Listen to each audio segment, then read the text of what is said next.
اللہ کے گھروں کی حفاظت اللہ نہیں کر سکتا ہے۔ اللہ نے اس سے پہلے نمونے دکھا دیے ہیں کہ ابرہہ جیسا بادشاہ، ہاتھیوں کا لشکر، پھر بھی اللہ نے اس کے مکر کو فریب میں ڈال دیا، اس کے داؤ کو اللہ نے برباد کر کے رکھ دیا۔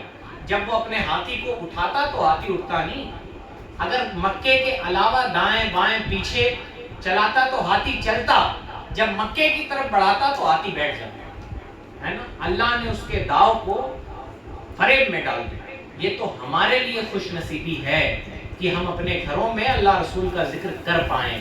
ہمارے لیے خوش نصیبی ہے کہ ہم اللہ رسول کے دین کے لیے 4 قدم چل پائیں، ہم اللہ کے اس کے رسول کی مدد، اس کے دین کی مدد کر پائیں۔ یہ ہمارے لیے خوش نصیبی ہے، ورنہ اللہ ہماری قربانیوں کا محتاج نہیں۔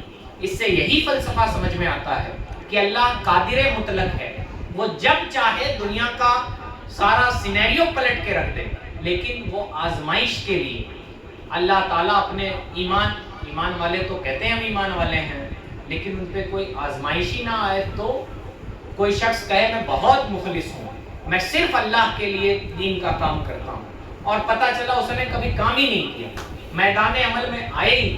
اس لیے صوفیہ کہتے ہیں اگر آپ کو ایمان کا دعویٰ ہے، اگر آپ کو بھلائی کا دعویٰ ہے، آپ کہتے ہیں میں اچھا آدمی ہوں، میں مخلص ہوں، میں صرف اللہ کے لیے نماز پڑھتا ہوں، تو آپ کو میدان عمل میں آ کے اپنی جانچ بھی کرنی چاہیے۔ پتہ چلا ایمان کا دعویٰ کر کے ہم اپنے گھروں میں پڑے ہیں، جو قوم کے مسائل ہیں، امت کے مسائل ہیں، جو امت بے راہ رو ہو رہی ہے، ادھر ادھر جا رہی ہے، لوگ پریشان حال ہیں، ہمیں ان کی فکر ہی نہیں، اور ہم نے ایمان کا دعویٰ کر کے رکھا ہے، ہم نے اخلاص کا دعویٰ کر کے رکھا ہے۔ تو بہرحال اللہ تعالیٰ اس بات پر قادر ہے کہ وہ اپنے گھروں کی، اپنے دین کی، قرآن مجید کی حفاظت کر سکتا ہے، لیکن اللہ آزمائش کے لیے دین اسلام پر مشکل وقت آتے ہیں کہ جنہوں نے اسلام کا کلمہ پڑھا ہے وہ کتنی قربانیاں دیتے ہیں، ان کے دل میں کتنا درد ہے۔ اگر ہمارے گھروں میں کوئی مصیبت آ جائے تو ہم دن رات اس کے لیے پریشان رہتے ہیں، لیکن دین اسلام پر استاد آئی ہے تو ہم کتنے پریشان ہیں۔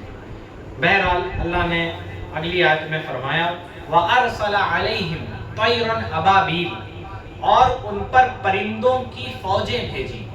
اللہ نے ابرہہ ہاتھی پر پرندوں کی فوج بھیجی۔